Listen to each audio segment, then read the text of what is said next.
नमस्कार पीटी क्रिएसनमा जोडिएर रहनुभएका सम्पूर्ण दर्शक महानुभावहरुमा हामी फेरि पनि एउटा भिडियो लिएर तपाईहरुमा उपस्थित भइसकेका छौं। यस भिडियोमा हामीले दैनिक जीवनमा प्रयोग गर्दै आएका वाक्यहरुले बोध भाषामा के भनिन्छ र कसरी उच्चारण गरिन्छ भनेर यहाँहरुलाई बोध गराउने जमर्को गरेका छौं। ढिलो नगरी भिडियोलाई अगाडि बढाउन चाहन्छु। हेरेर सुनेर अथवा सँगसँगै बोलेर जसरी आफूलाई सहज हुन्छ त्यसरी सिक्ने प्रयास गरी भिडियोलाई अन्तिमसम्म साथ दिनु होला। धन्यवाद।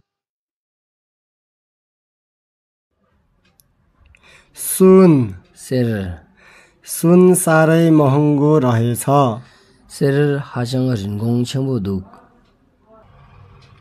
नुन छा नुन धेरै खानु हुँदैन।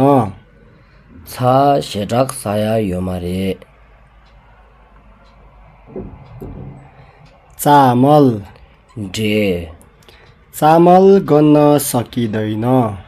डे ठंसे ग्याक मिथुक मासु स्या मासु खानु राम्रो होइन। स्या सावा याको मारे दुध होमा म सधैँ दुध पिउँछु। nga takpar होमा थुङ्गिए मसी नाक्सा कलममा मसी सकेछ। न्युगुला नाक्सा जोगदुक हावा लुङ प्राणी र बोट बिरुवाहरूलाई हावा चाहिन्छ। सेमचेन दाङ सिसिङ नम्ला लुङ खोकिए भिड छाङ्का आज बजारमा धेरै भिड रहेछ। धेरिङ ठोम्ला छाङ्गा माङ्बोदुक बथान ख्यु त्यो भेडाको बथान कहाँ जाँदैछन्। फागी लुख्यु कावा ठोसिन्युए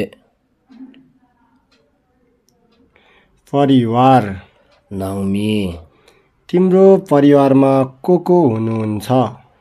खेरङ्गी नाङ्मिला सुसुए सेना माग्मी सेनाहरूले आफ्नो देशको रक्षा गर्नुहुन्छ। माग्मी नाम्की सोसे क्यालखाप सुङ्क्योप झिकिए धर्म छलुक धर्म नराम्रो हुँदैन। छलुक ङेम्बा योङ्गी मारे